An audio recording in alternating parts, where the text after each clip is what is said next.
Halo Sobat Nime, waduh udah lebarankah kalian hari ini atau besok atau hari Senin? Waduh, biar sekalian upacara, waduh. Oke, langsung aja kita gaskan lagi yuk. Magic Emperor, langsung aja gaskun. Preview sedikit dari part sebelumnya. Setelah merebut tahta pimpinan keluarga bangsawan agung yang selama 1000 tahun ini dipegang oleh gerbang kaisar, kini pada akhirnya berpindah tangan kepada keluarga Luo. Selain itu juga di sini Perdana Menteri Zugi dan juga bawahannya mereka pun sadar kalau kekuatan Zhou Fan saat ini setelah setara dengan kekuatan dari Gu Santong. Ditambah kini Zhou Fan adalah orang yang sangat jenius, yang artinya mengalahkan Zhou Fan sungguh sangat sulit, bahkan lebih sulit daripada harus merebut takhta milik kaisar.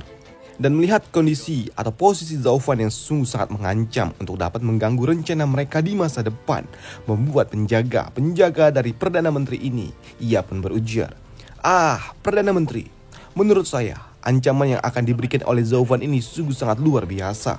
Dan ini akan lebih baik jika kita tangani sesegera mungkin sebelum berdampak kepada rencana Anda. Dan hal itu pun dibenarkan oleh penjaga lainnya yang berujar, itu benar Tuan. Selagi kekuatan bocah itu masih belum sempurna, kami rasa kami berdua masih bisa dapat menanganinya.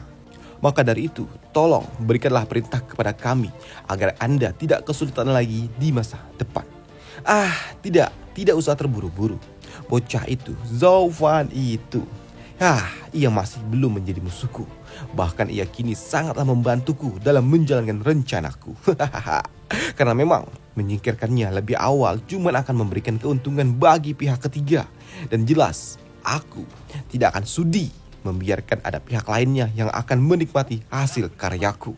Dan aku juga sudah tahu apa isi pikiran dari si tua bangka itu. 8 keluarga bangsawan, perintah rahasia 1000 tahun. Itu semua telah direncanakannya sejak lama. Dasar tua bangka. Sudahlah, ayo, upacara akan segera dimulai, ujar Perdana Menteri ini kepada dua bawahannya itu. Sedangkan di tempat lain, di tempat para pangeran dan juga Tuan Putri, apa-apaan ini? Bocah itu, ia cuma seorang pelayan keluarga aja. Seorang pelayan dari keluarga yang tidak terkenal. Kenapa ia harus mendapatkan sambutan yang sangat luar biasa ini? Ujar Tuan Putri kecil ini. Hei, mendengar hal itu membuat putra mahkota ia pun menyangkalnya. Yongning, bocah itu bukanlah pelayan keluarga biasa. Ia sungguh sangat luar biasa. Di tangannya, keluarga kecil, keluarga kelas 3 bisa setara dengan gerbang kaisar. Ia sangat luar biasa. Dan ingat, kalau kau bertemu kembali dengan orang-orang dari keluarga Luo, kau harus tunjukkan sopan santunmu. Kau adalah keluarga kerajaan juga tahu. Sedangkan untuk pangeran kedua, keluarga Luo, mereka ternyata tidak bisa diremehkan juga. Pelayan keluarga mereka, sepertinya mereka memang layak untuk dijadikan teman. Hei, mendengar hal itu membuat putra mahkota pun tidak dapat menyukainya. Dan ia juga berujar, saudara kedua, apakah kau lupa dengan aturan dari keluarga kekaisaran? Keluarga kekaisaran tidak boleh memiliki hubungan istimewa dengan 8 bangsawan agung lainnya. Kau ingin memerintahku kah? Sambut pangeran kedua itu. Namun sebagai kakak tertua yang memang melihat adiknya yang dapat kabur dari dalam istana, di sini putra mahkota ia pun juga berujar, iya, aku lupa. Yongning, aku hampir saja lupa. Ceritakan bagaimana bisa kau kabur dari dalam istana? Aku kabur lewat pintu keluar masuknya hewan kerajaan. Apa? Dasar bocah edan. Hei, melihat putra mahkota yang akan mengamuk di sini, pangeran ketiga ia pun mencoba untuk menenangkannya. Kakak, tenanglah. Adik kita ini memang suka bermain-main. Tenanglah. Nanti setelah gerbang ini terbuka, kita bisa membawanya kembali kok. Ya, dibela oleh pangeran ketiga. Di sini bocah kecil ini ia sungguh sangat senang. Kakak ketiga, kau sangat luar biasa. Kau sangat baik. Walaupun mukamu kayak babi, tapi otakmu jauh lebih cerdas. Ya, dikatakan mirip babe. Membuat pangeran ketiga ini pun cukup kesal. Kakak, sepertinya kita memang harus menyerahkan adik kecil ini kepada ayah. Biar bocah kecil ini dikurung di dalam penjara bawah tanah karena memang telah melanggar perintah kaisar. Ya, tentu saja mendengar hal itu membuat putri ini ia kena mental.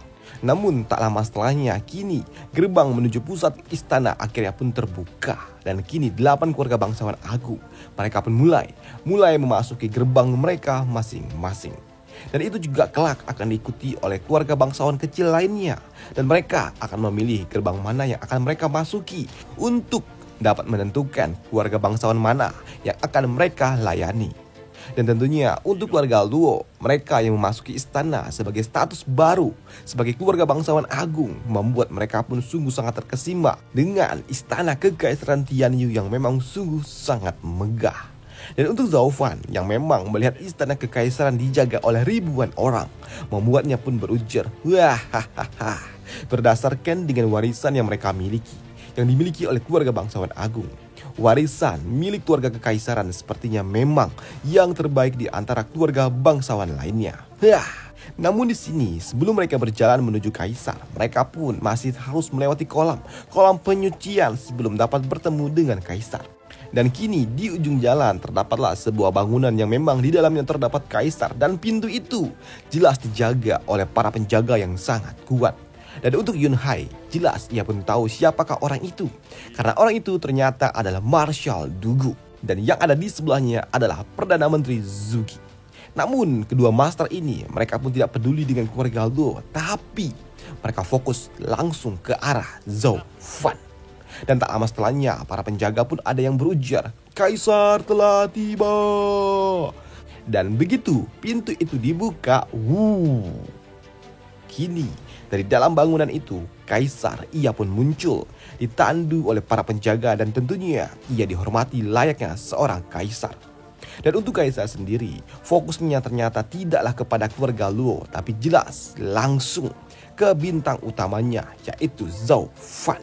Ya, kaisar layaknya seorang kaisar, ia pun mendapatkan sambutan dari para rakyat dan juga para bangsawan tentunya, yang berujar, "Semoga yang mulia kaisar panjang umur dan juga sejahtera." Namun layaknya seperti acara formal lainnya, kaisar ia pun membuka pertemuan ini dengan kata-kata pembuka. Kalau tujuannya ia memanggil semua keluarga ke istana ini hanya untuk menjadi saksi atas rahmat dari leluhur Tianyu, atas kebangkitan dari keluarga bangsawan baru. Selain itu juga, kaisar juga mengatakan selama 1000 tahun ini, selama 1000 tahun kekaisaran ini didirikan, 7 keluarga bangsawan agung telah memberikan keberkahan yang membawa kestabilan dan juga kemakmuran di Tianyu ini. Dan ia juga mengatakan alasan dibalik adanya debat esotik itu hanya untuk mencari orang-orang kuat yang berbakat yang akan melindungi kesejahteraan rakyat Tianyu ini. Kaisar juga mengatakan, "Tianyu, kita sangatlah beruntung karena pada akhirnya surga telah mengasihani kita semua, yang telah mempersembahkan keluarga bangsawan agung yang baru yang akan bekerja sama dengan kita berdampingan dalam memperkuat pondasi kekaisaran kita. Dan ini adalah anugerah bagi diriku sebagai seorang kaisar dan juga bagi semua orang." Dan untuk Zhao Fan yang mendengar kata-kata sambutan yang memang tidak masuk akal, membuatnya pun sedikit kesal. Berkah apaan? Kau pikir siapa yang akan percaya dengan ocehanmu itu yang tidak masuk akal itu? Semua orang juga tahu kalau ini cumalah pertunjukan kata-kata saja yang memang tidak akan ada seorang pun yang akan menanggapinya dengan serius. Dan kini acara pelantikan pun akhirnya dimulai ketika kaisar ia pun mengatakan surga dan juga bumi telah memiliki seorang putra dan orang itu adalah aku. Dan untuk kepala keluarga Luo yang baru, Yun Hai, silakanlah kau maju. Ya, kini Yun Hai ia pun maju setelah ia dipanggil oleh kaisar dan tentunya ia langsung berlutut di hadapan kaisar.